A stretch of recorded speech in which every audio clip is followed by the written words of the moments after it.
नमस्कार साथियों, मेरा नाम है नरेंद्र और आप देख रहे हैं टीचर्स एग्जाम गाइड का यूट्यूब चैनल। आज मैं आपको थोड़ा अपना परिचय दूंगा।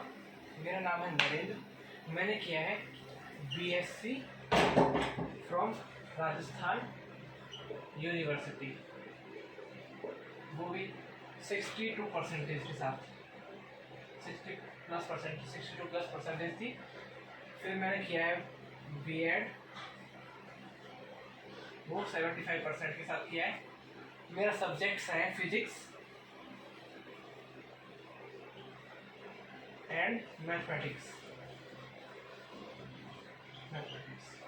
ठीक है, मैंने अपना 10th एंड 12th, जैसे 12th से पहले 12th की बात कर लेते हैं। 10th में मेरे फर्स्ट डिवीज़न है, आज तक मतलब फर्स्ट डिवीज़न ही आया सारे उसमें। 12th में मेरे थे फिजिक्स, केमिस्ट्री एंड मैथमेटिक्स। तीनों सब्जेक्ट में मैंने डिक्टेशन थी। जो अपने 75 या उससे अधिक अंक प्राप्त करते हैं 75 से, उनको मिलती है।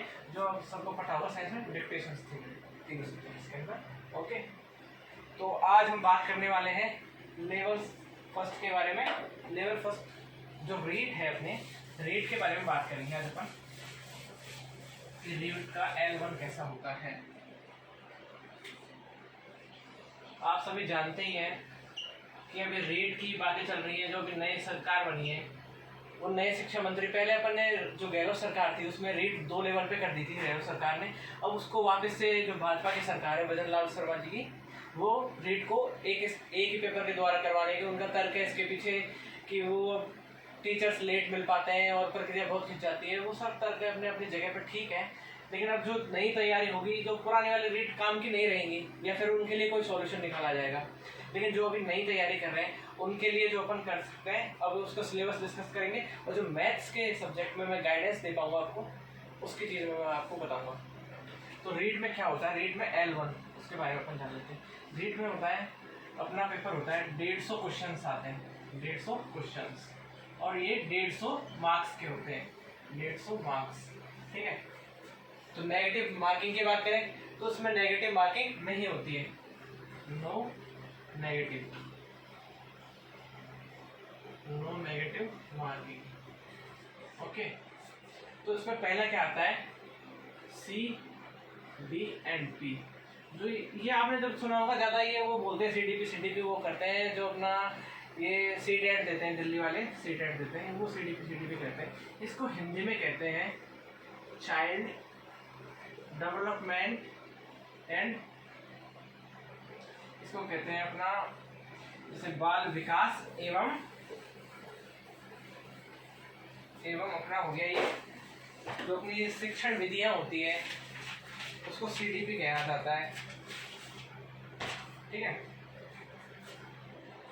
बाल विकास एवं शिक्षण विधियां, ये आती है। 30 क्वेश्चन आते हैं इसके और 30 मार्क्स के होते हैं। सेकंड आता है, इसमें सेकंड और थर्ड दोनों एक साथ होते हैं। एंड ये भाषा है, हिंदी में लिख देता हूँ, भाषा फर्स्ट। दूसरा है अपना भाषा सेकंड।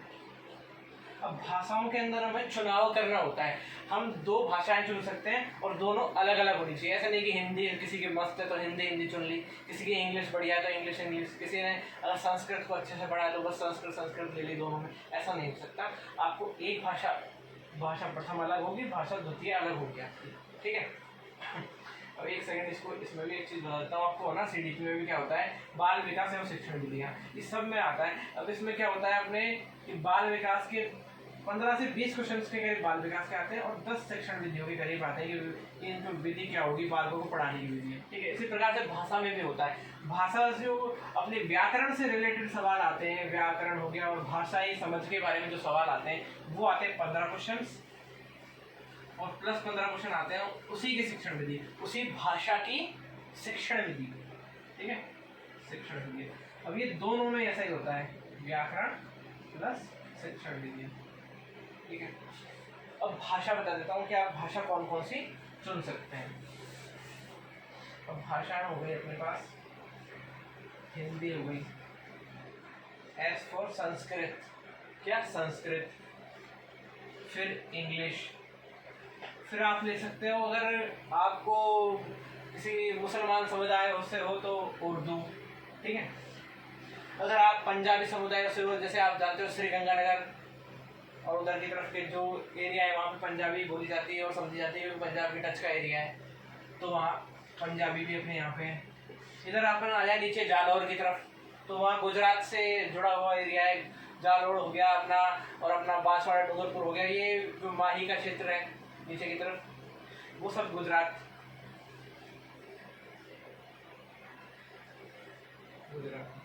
तो ये भाषाएं अपन चुन सकते हैं दोनों में। अगर पहले में हिंदी ले ली तो दूसरे में से इनमें से किसी एक अन्य भाषा को चुन सकते हैं, या फिर पहले में ये अपने संस्कृत ले ली। एक सेकंड, एक और रह गया अपने सिंधी। सिंध के प्रांत के जो एरिया है उनके लिए सिंधी, एक सिंधी भाषा भी और भी चुन सकते हैं अपन। 1 2 3 4 5 6 7 भाषाओं में से हमें 2 भाषाएं चुननी होंगी, वो अलग अलग 2 भाषाएं, ठीक है। अब इसके बाद आ जाते हैं नेक्स्ट नंबर। इससे अभी तक अपन बात कर चुके हैं CDP की, है ना। CDP 30 मार्क्स, सेकंड और थर्ड 2 मिला के लैंग्वेज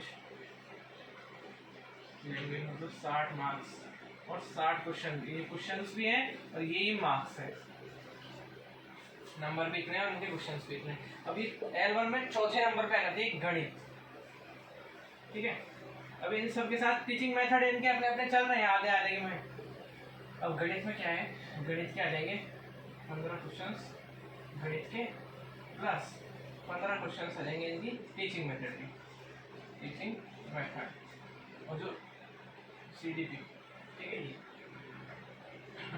शिक्षण विधियों को इंग्लिश में अपन क्या कहते हैं, अभी मैं बता नहीं पा रहा था ना पहले, वो इसको कहते हैं पेडागोजी, ठीक है, P for पेडागोजी, ओके। अभी 5वें पे आ गया पर्यावरण। पर्यावरण ये भी हो गए 15 क्वेश्चन इसके, प्लस 15 अपने टीचिंग मेथड के। ये प्लस माइनस हो सकते हैं, मतलब इसका टोटल सम आएगा 30। इसमें से वो एग्जामिनर की मर्जी के ऊपर है, वो उसमें से 20 पूछे 15 पूछे, ये ऊपर नीचे करता रहता है वो अपने अपने हिसाब से क्वेश्चंस के लेवल सेट करता रहता है। अब हम इसमें देखेंगे मैथमेटिक्स के बारे में, जो कि मेरा सब्जेक्ट है, जिसको मैं आपको समझा सकता हूँ, तो उसके बारे में डिस्कस करेंगे कि L1 L2 या फिर अपना जो फर्स्ट ग्रेड है उसमें भी मैथमेटिक्स एक बहुत बड़ा रोल प्ले करता है। अभी आपको पता होगा क्योंकि फर्स्ट ग्रेड होता है उसमें 75 मार्क्स पूरे आते हैं, 75 क्वेश्चन आते हैं, 150 मार्क्स का पेपर आता है। बहुत से लोगों का इसलिए क्वालिफाई नहीं होता है क्योंकि उनकी रीजनिंग और मैथ्स खराब होती है, इस कारण वो क्वालिफाई तक नहीं कर पाते हैं। तो अपन इसको भी देखेंगे, अपन L1 में 30 में से 30 कैसे आ जाए। एक बात बताऊँ आपको, कि मैं ये नहीं समझाने आया है आपको यार, ये तो मार्केट में 1000 टीचर मिल जाएंगे कि भाई 30 में से 30 कैसे लाओ, 2 मिनट में कैसे लेके आओ, 1 सेकंड में क्वेश्चंस कैसे हल करो। मैं ये समझाने आया हूँ कि भाई अगर गणित में कोई चीज़ हो रही है कि भाई किसी एक ये है कि वृत्त का एरिया है, वृत्त का एरिया हो गया या वर्ग का एरिया हो गया, ये a स्क्वायर है तो क्यों है, ये पाई r स्क्वायर है तो क्यों है, क्योंकि जब बच्चा आपसे पूछेगा ना तो आपको ये नहीं होना चाहिए कि भाई हमने तो कोचिंग में रटा था, आपको समझ में आना चाहिए। आप बच्चे को समझा पाएंगे एग्जाम्पल के थ्रू, बिल्कुल बेसिक से, कि भाई आपके पास कुछ भी नहीं है, सुबह चौक है, पेंसिल है, किसी भी चीज़ से आप बच्चे को समझा सके। इसलिए ये मेरा मकसद ये है समझाने का यहाँ पे। तो हम पढ़ेंगे, हम जानेंगे गणित का सिलेबस क्या है अपना इसमें। गणित के सिलेबस का पहला पॉइंट है संख्याओं के बारे में। तो जैसे कि मैंने एक बार आपको मैंने लिखा हुआ है सिलेबस, मैं आपको बता देता हूँ, एक सेकेंड। मैं इसमें से आपको देख, पहला पॉइंट है इसमें 1 करोड़ तक की पूर्ण संख्या है। 1 करोड़ तक की पूर्ण संख्याएं, ठीक है। पूर्ण संख्याएं क्या होती है, जब बच्चा पूछे तो आप उसे बता पाए 1 करोड़ में कितने जीरो होते हैं, बच्चा पूछे तो आप बता पाए और समझा पाए कि इकाई का अंक कैसे रखते हैं, दहाई का अंक कैसे रखते हैं अपन, संख्याओं के मान किस प्रकार से होते हैं। और जो एक सवाल आता है ना कभी कभी सुना होगा ये यूट्यूबर्स और फेसबुक पे या कहीं पे भी 2+2 4 ही क्यों होते हैं। इसका बहुत शानदार जवाब दूंगा आपको, एक बहुत शानदार जवाब। अब जब क्लास में पढ़ेंगे ना तब एक इस सवाल को जरूर करेंगे अपन, एक बिल्कुल लॉजिकली। ओके, फिर सेकंड आ गया अपने पास इसी के अंदर एक सब टॉपिक उसका स्थानीय मान। स्थानीय मान, इसकी जो स्थानीय मान, स्थान यानी प्लेस, प्लेस वैल्यू। एक होता है फेस वैल्यू भी होती है, जो संख्या का स्वयं का मान होता है वो फेस वैल्यू। ओके, स्थानीय मान। फिर इसके अंदर आ गया अपना गणितीय मूल संक्रियाएं। गणितीय मूल संक्रियाएं। अब आप बता सकते हैं मूल संक्रियाएं कौन सी होती है। मूल संक्रियाएं हो गई 4 ही है बस, plus minus, plus minus, into and divide, जोड़, बाकी, गुणा और भाग। अपन बोर्ड मास का नियम भी पढ़ेंगे। बोर्ड मास का जो नियम होता है ना कि पहले कौन सा सॉल्व होता है फिर बाद में कौन सा सॉल्व होता है, उसको भी पढ़ लेंगे इसी में। ठीक है, फिर आपने आती है भारतीय मुद्रा। सिलेबस के अंदर ये भी दिया हुआ है, भारतीय मुद्रा। ठीक है, इंडियन कॉइन से इंडियन करेंसी।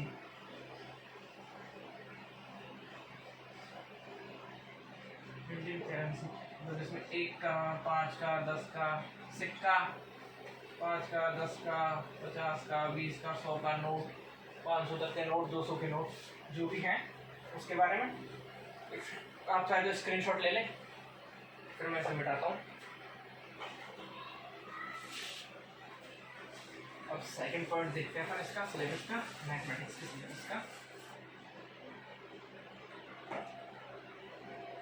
सेकंड पॉइंट है अपना भिन्न की अवधारणा। क्या भिन्न? भिन्न क्या होती है? Friction, FRICTION, friction. इसकी अवधारणा, कॉन्सेप्ट ऑफ भिन्न, कॉन्सेप्ट ऑफ फ्रिक्शन है ना, अवधारणा। ओके ठीक है। उचित भिन्न ये क्या होती है, ये सब पढ़ेंगे अपन आराम से, प्यार प्यार से।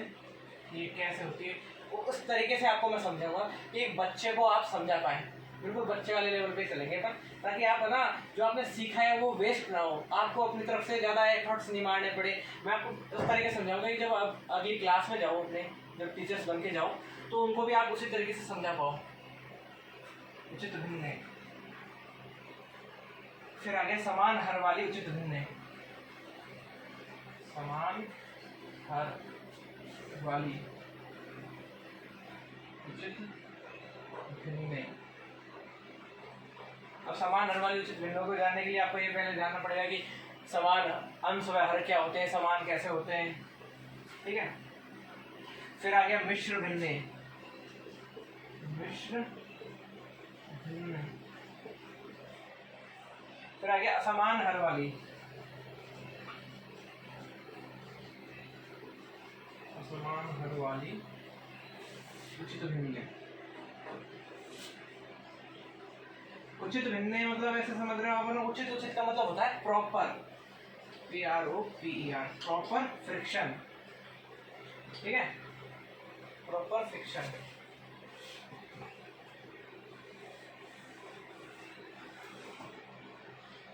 फिर इसके बाद आ गए अपन भिन्नों की तुलना, है ना, समान हर वाली उचित भिन्न, फिर इनकी तुलना आ गई। यहाँ पे अपन को उचित भिन्नों की, समान हर वाली उचित भिन्नों, इसकी तुलना करनी है। तुलना का मतलब क्या है? कोई ग्रेटर देन या कोई लेस देन, बस, या कोई इक्वल्स, तीन ही चीज होती है तुलना में। या तो कोई चीज किसी के बराबर होगी, या कोई चीज किसी से छोटी होगी, या कोई किसी से बड़ी होगी। भिन्नों की तुलना, तुलना, ओके, कंपैरिजन। फिर आ गया भिन्नों का योग, घटाव या वैकलन, है ना, घटाव। फिर इसके बाद अभाज्य एवं संयुक्त संख्याएं, इसी के अंदर है अभाज्य एवं संयुक्त संख्याएं। फिर अभाज्य गुणनखंड। अभाज्य का मतलब होता है जिसके और खंड ना किए जा सके, उसके और टुकड़े ना किए जाएं, है ना।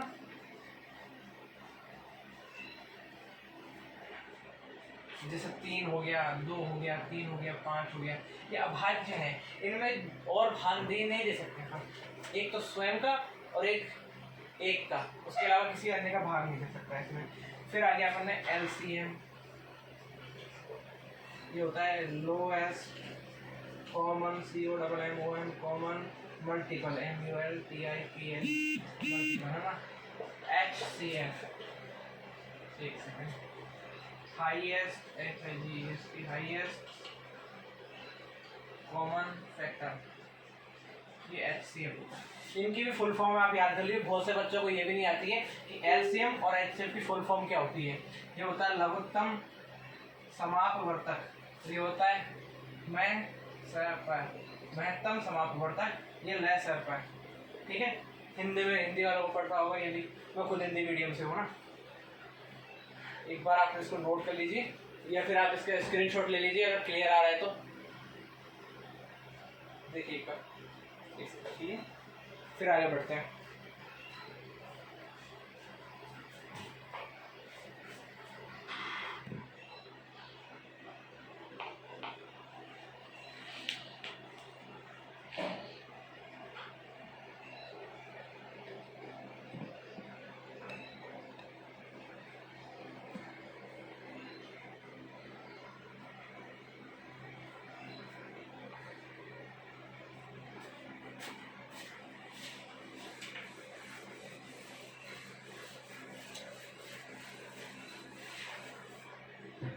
फिर अपन देखते हैं तीसरा पॉइंट। इसका क्या है? तीसरा पॉइंट है एकक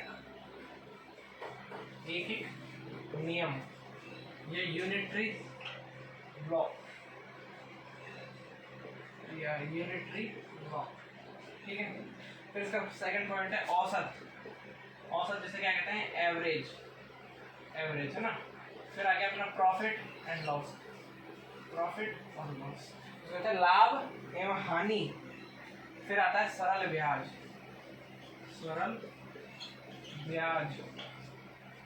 ठीक है, इसको कहते हैं सरल ब्याज। एक सेकंड इसको बता देते हैं।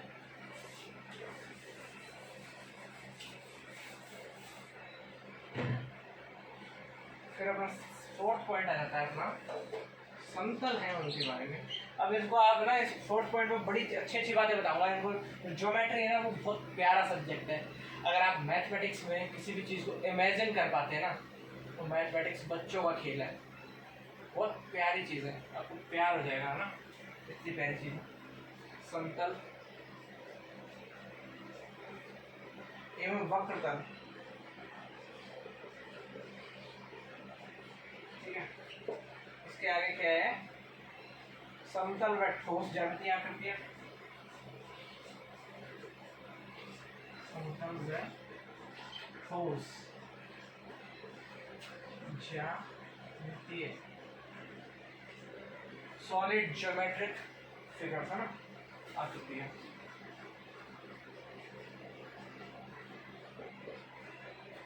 इसके बाद देखिए आप बिंदु, रेखा, बिंदु क्या होता है, रेखा क्या होती है, पॉइंट, लाइन, किरण, ठीक है। जो रे कहते हैं इसको अपन रे, एक्स रे, गामा रे, उनके बारे में सुना, वैसे किरण को रे कहते हैं ना। तो ये मेरी किरण वाला नहीं, रेखाखंड, लाइन सेगमेंट क्या कहते हैं इसको इंग्लिश में? लाइन, लाइन सेगमेंट, ठीक है। कोण है ना, कोण को क्या कहते हैं? एंगल, कोण एवं उनके प्रकार, कौन सा कोण है, न्यून कोण, अधिक कोण, सम कोण, समझ आए वो वाली चीज। एक बार आप इसको नोट कर लीजिए, देखिए। उसके बाद अभी एक और पॉइंट रहा है नेक्स्ट, उसको भी लिखते हैं। एक बार आप इसको देख लीजिए।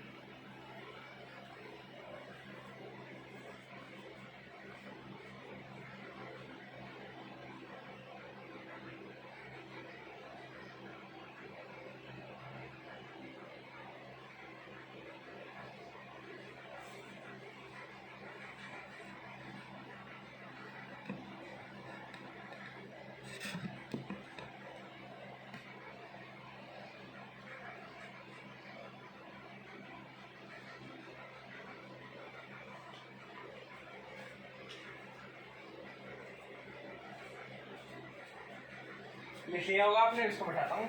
नेक्स्ट क्वेश्चन, पॉइंट नंबर 5, ठीक है। ये है अपना, इसमें है लंबाई। लंबाई को क्या कहते हैं? लेंथ। भार, भार को क्या कहते हैं? वेट। भार और द्रव्यमान में भी अंतर होता है, वेट एंड मास, इसमें डिफरेंस होता है, ये भी याद रखना। धारिता, चीज की धारिता क्या है? धारिता मतलब धारण करने की क्षमता, समय, क्षेत्र मापन, ऐसे किसी चीज को नापने और उसकी इकाइयां एवं उसकी इकाइयां, ठीक है। कौन सी इकाइयां? उनकी मानक इकाइयां। मानक मतलब स्टैंडर्ड। ऐसा अपने नहीं कि भाई किसी के गांव में कुछ और चलता है लंबाई का माप, किसी में कुछ और चलता है, वो नहीं। जो स्टैंडर्ड्स है अपने, जो पूरे विश्व में, पूरे भारत में सब जगह लागू है, उनके बारे में, ओके। एवं उनमें संबंध, एवं उनमें संबंध, वर्गाकार,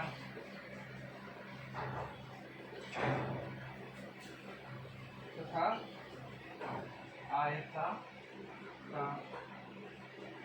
कोमा वस्तुओं की पृष्ठ तल का क्षेत्रफल एवं परिमाण।